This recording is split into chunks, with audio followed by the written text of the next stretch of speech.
साल खत्म होने में बस 11 घंटे का वक्त बाकी बचा है, लेकिन उससे पहले रक्षा मंत्री राजनाथ सिंह ने कहा, जो हमें छेड़ेगा उसे हम छोड़ेंगे नहीं। भारत जानता है चीन ने एलएसी पर मिसाइलें तैनात कर रखी हैं। ऐसे में 2021 में भारत और चीन के बीच क्या हो सकता है? नेशनल सिक्योरिटी से जुड़े सभी बड़े एक्सपर्ट्स की बात आपको आज गौर से सुननी चाहिए।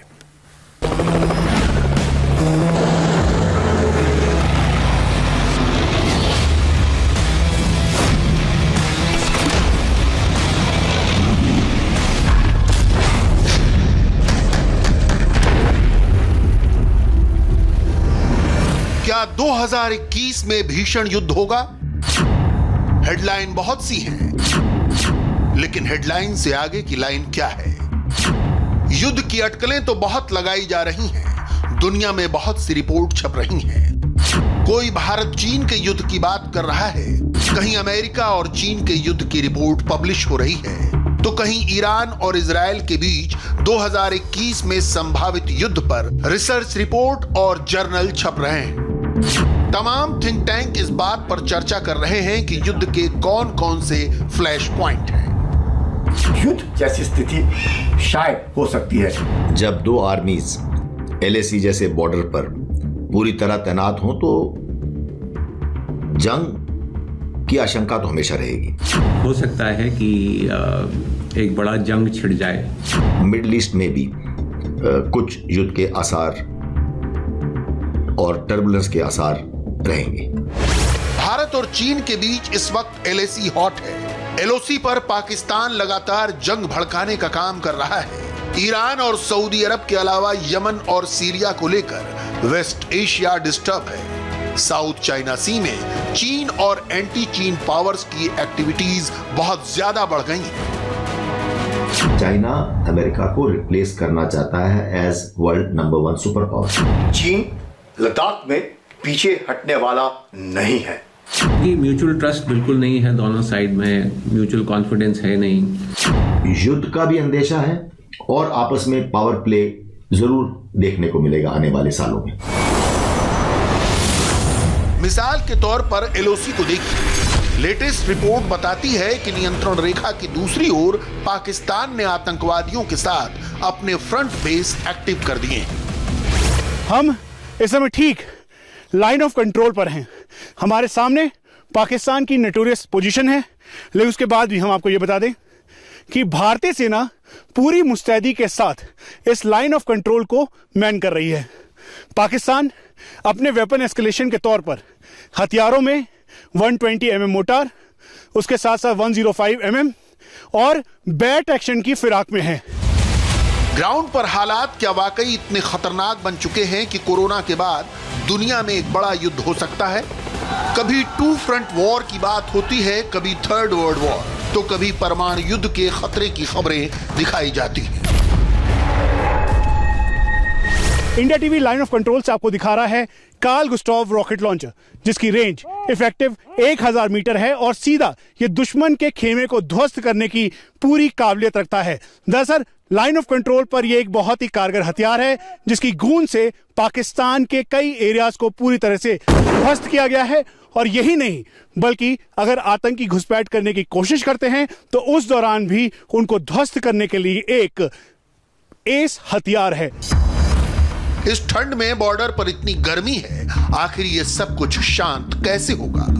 एलओसी से लेकर एलएसी पर तनाव कम नहीं हुआ है। जंग को लेकर असली सिचुएशन कैसी उभर रही है? 2021 में युद्ध के कितने चांसेस बन चुके हैं या बन रहे हैं? Air chief marshal RKS Bhadauria ने चीन और पाकिस्तान दोनों को लेकर कुछ ऐसी बातें बताई हैं जो वार्निंग के तौर पर देखी जा सकती हैं। Pakistan has already jumped ships. Afghanistan से अमेरिका बाहर जाएगा तो पाकिस्तान इसका फायदा जरूर उठाएगा, वो वहां अपनी जगह बनाएगा। वहीं इजराइल और अरब देशों के समझौते से पश्चिम एशिया में कई चीजें बदल गई हैं और इससे इजराइल के जो विरोधी हैं जैसे तुर्की, ईरान और पाकिस्तान, ये अपना अलायंस मजबूत करेंगे। और क्योंकि तुर्की की ड्रोन टेक्नोलॉजी पाकिस्तान को मिलेगी तो भारत को इससे खतरा पैदा हो सकता है।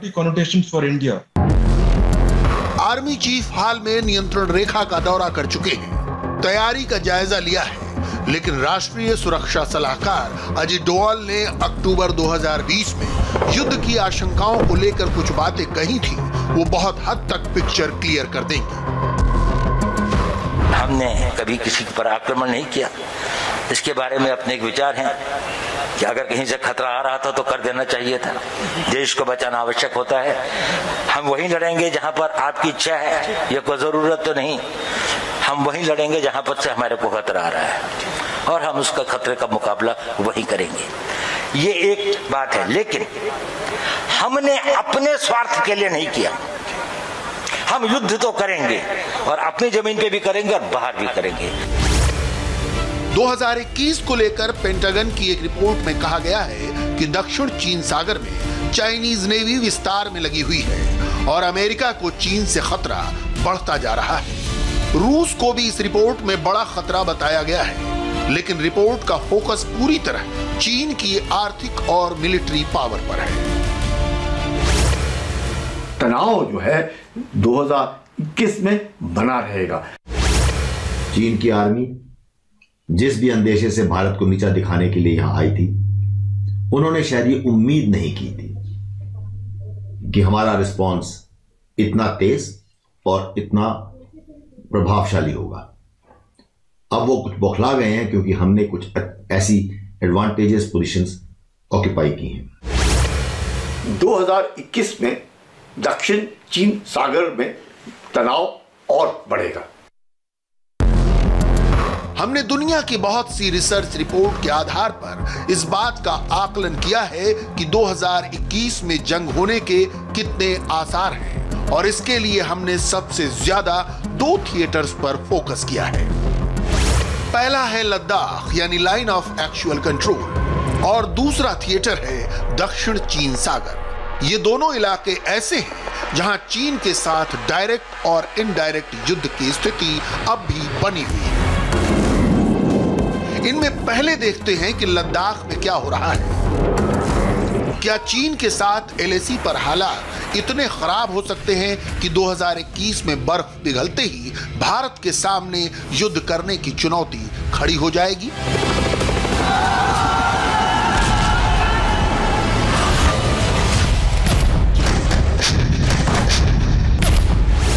इस वक्त पाकिस्तान और चीन दोनों के साथ बॉर्डर पर युद्ध नहीं हो रहा, लेकिन युद्ध नहीं होगा इसकी कोई गारंटी नहीं है।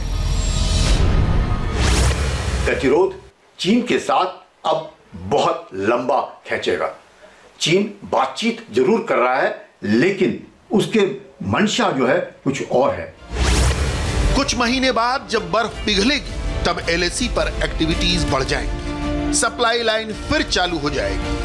दोनों तरफ जमा फौज के पास हथियार भी होंगे, रसद भी होगी और एक दूसरे के इलाके में घुसने का रास्ता भी साफ होगा। ध्यान रखिए कि दोनों कंट्रीज के पास बहुत लार्ज फोर्सेस हैं, मिलिट्री फोर्सेस।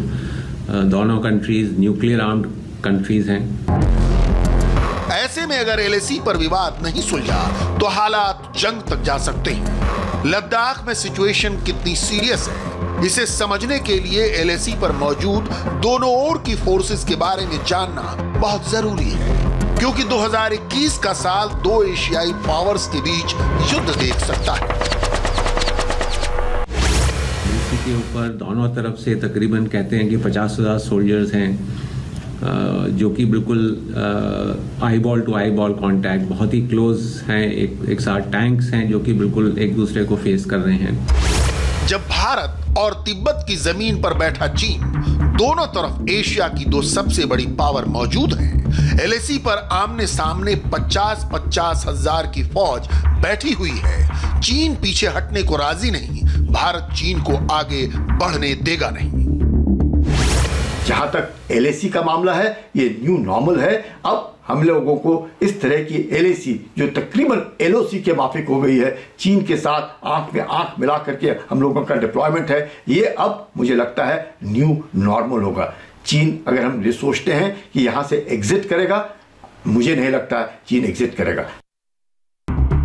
सवाल यह भी है कि चीन क्या कोई एग्जिट पॉइंट तलाश रहा है, क्योंकि उसको एहसास हो गया है कि एलएसी पर इस वक्त उसकी प्लानिंग के आगे भारत ने फुल स्टॉप लगा दिया है। रही बात उनको एक एग्जिट रूट देने की, मेरी समझ से हमें अपनी एडवांटेज नहीं खोनी चाहिए। चीन ने पहल की और हमें उनको कोई एग्जिट रूट देने की जरूरत नहीं है। इस वक्त एलएसी पर चीन उत्तरी लद्दाख के डेप्सोंग में भारत के पेट्रोलिंग वाले एरिया में बैठा हुआ है। चीन पेंगोंग झील की फिंगर 4 पर मौजूद है, जबकि उसे फिंगर 8 पर होना चाहिए। लेकिन पेंगोंग के दक्षिणी किनारे की तरफ भारत की स्थिति मजबूत है। चुशूल सेक्टर के अंदर आने वाले इस इलाके में भारत की फोर्स कई ऊंची जगहों पर बैठी हुई है। एलएसी पर भारत ने चीन को रोक दिया है। भारत अब ऐसी जगह मौजूद है जहां से तिब्बत में गुजरने वाला चीन का हाईवे नंबर 219 बहुत करीब है और चीन चाहता है कि भारत यहां से पीछे हट जाए। यह जगह है रेजांगला और रेचिंगला। ये हिस्से एलएसी के अंदर ही हैं और यहां भारत ने अपनी डिप्लॉयमेंट बढ़ा दी है। दोनों ही जगह चीन की एंट्री एक तरह से बंद है। यहां भारतीय सेना ऐसी जगह मौजूद है जहां चीन पर दबाव बनाया जा सकता है। आपस की बातचीत में जो हमारे पास एडवांटेजेस पोजीशन ऑक्यूपाई की हमने टैक्टिकली, ये नेगोशिएटिंग टेबल पे भी उनसे बात करने में काम आएगी और हमें कोई पहल नहीं करनी चाहिए इन जगहों से अपनी फौजों को हटाने में। भारत और चीन के बीच अगर युद्ध हुआ तो उसमें टैंक का बहुत बड़ा रोल होगा और इस वक्त एलएसी पर चीन की सेना बहुत करीब है। यहां कितने टैंक हैं हम आपको नहीं बताएंगे, लेकिन अगर युद्ध हुआ तो समझ लीजिए कि चुशूल के बाद भारत एक और फ्रंट से चीन का हाईवे काट देगा।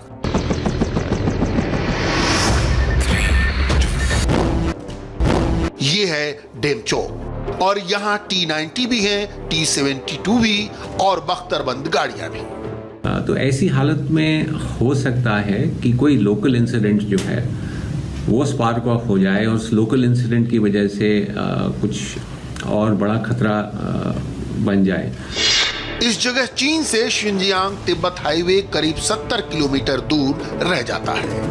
डेमचोक के उत्तर में चुशूल में भी ऐसी ही डिप्लॉयमेंट चीन के हाईवे को खतरे में डाले हुए है। चुशूल से भी चीन का हाईवे 100 किलोमीटर दूर है और डेमचोक से इसकी दूरी इससे भी कम। दोनों देश ये नहीं चाहते हैं कि कोई बड़ा युद्ध दोनों देशों के बीच में हो, क्योंकि दोनों देशों के लिए ये बहुत बड़ा नुकसान होगा अगर वॉर छिड़ गई। किसी भी युद्ध के लिए बहुत जरूरी है कि उससे लड़ने का साजो सामान तैयार हो, हथियार परख लिए गए हों और बॉर्डर पर कई महीनों की रसद तैयार हो, साथ में सप्लाई लाइन में कोई रुकावट ना हो। प्रोफेशनल सेनाएं पूरी तैयारी के साथ लड़ती हैं। Target locked. उनका टारगेट यानी युद्ध का मकसद साफ होता है, कोई कंफ्यूजन नहीं होती और युद्ध की स्टेज अपनी गोल के साथ तय होती है। आज इस विंटर्स के दौरान इंडियन आर्मी वहां पर तैयार है, तत्पर है और तजुर्बेकार है। ऐसी हालत में अब हम समर्स का इंतजार करेंगे और मुझे यकीन है कि चीन को वहां से पीछे हटना ही पड़ेगा। 2021 में युद्ध के अगर खतरे बढ़ते हैं तो ऐसा नहीं है कि तैयारी 2021 में होगी। जाहिर है भारत और चीन दोनों ने इसकी तैयारी पिछले 8 महीनों में कर ली है। तिब्बत में चीन के जितने फॉरवर्ड मिलिट्री बेस हैं, वहां की गतिविधियां लगातार हम आपको दिखाते रहे हैं कि कौन सा वेपन सिस्टम कहां तैनात किया जा रहा है। ठीक इसी तरह लद्दाख के सभी फॉरवर्ड बेस पर भारत की तैयारी क्या है, फाइटर जेट से लेकर कौन सी मिसाइल कहां डिप्लॉय कर दी गई है और सप्लाई लाइन को किस तरह महफूज कर लिया गया है, यह भी बताया जा चुका है। हम देख रहे हैं कि तकरीबन 8 महीने हो चुके हैं। काफी talks diplomatic level, political level और मिलिट्री लेवल पर हुई हैं और अभी तक हमें कोई ब्रेक थ्रू नहीं मिला है।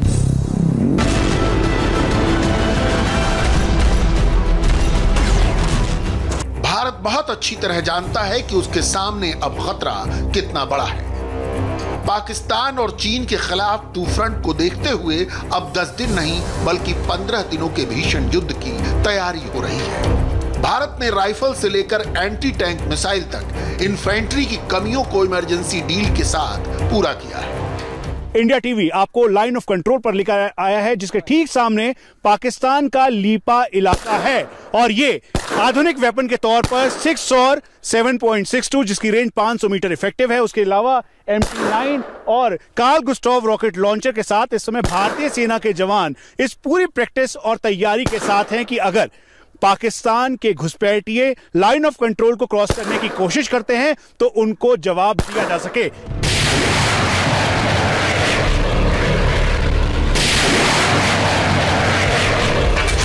पिछले कुछ सालों में छोटे हथियारों की इतने बड़े पैमाने पर इमरजेंसी डील नहीं की गई है। एंटी टैंक मिसाइलें खरीद ली गई हैं, तोप के नए गोले आ चुके हैं। जाहिर है ऐसा पाकिस्तान और चीन से एक साथ युद्ध की आशंका को देखते हुए किया गया है। अब विंटर्स आ गई है, तो इसके बाद क्योंकि विंटर्स में एक्टिविटी कम हो जाती है, ऐसा मुश्किल ही होगा कि यहाँ पर सिचुएशन और बिगड़ जाए या और खराब हो जाए। लद्दाख से अब चलते हैं दक्षिण चीन सागर, जहां चीन के सामने चैलेंज बहुत बड़ा है। अमेरिका और जापान समेत कई देशों के साथ चीन की नौसेना का एनकाउंटर हो सकता है।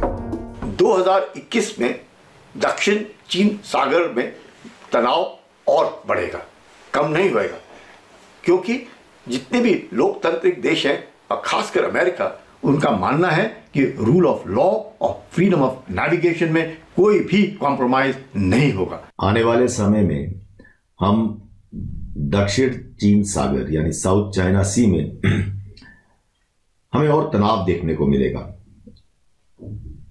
न सिर्फ साउथ चाइना सी जहां पे वो 6 देशों के साथ चाइना के इश्यूज चल रहे हैं, बल्कि ताइवान के साथ भी।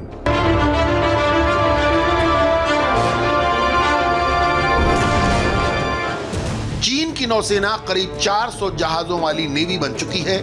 चीन अमेरिका जितने बड़े जहाज बना रहा है और अमेरिका को चैलेंज भी कर रहा है। चीन दक्षिण चीन सागर में 6 और देशों के साथ समुद्री सीमा को अपनी ताकत के बल पर बदलना चाहता है। यह युद्ध के लिए परफेक्ट माहौल बनाने जैसा है। चीन को इतने साल हमने स्पार्टले और पैरासाइल आइलैंड्स के ऊपर अपनी मनमानी करनी दी और यही कारण है कि चीन ने वहां पे अपने मिलिट्री बेसेस बना लिए। दक्षिण चीन सागर में युद्ध के हालात बनते हैं तो वहां भारत का रोल डायरेक्ट नहीं होगा, लेकिन हिंद महासागर में मोर्चे को मजबूत करते हुए भारतीय नौसेना चीन को काउंटर कर सकती है। 2020 में हुए मालाबार युद्धाभ्यास में चीन को बड़ा वार्निंग सिग्नल मिला है। अब जब पानी सर के ऊपर से बह गया है और चीन के बरखिलाफ जिस तरीके से अब देश खड़े हो रहे हैं कि freedom of navigation, rule of law बहुत निहायत जरूरी है। इसमें अगर चीन दखल अंदाजी देगा तो चीन के बरखिलाफ कार्रवाई की जाएगी।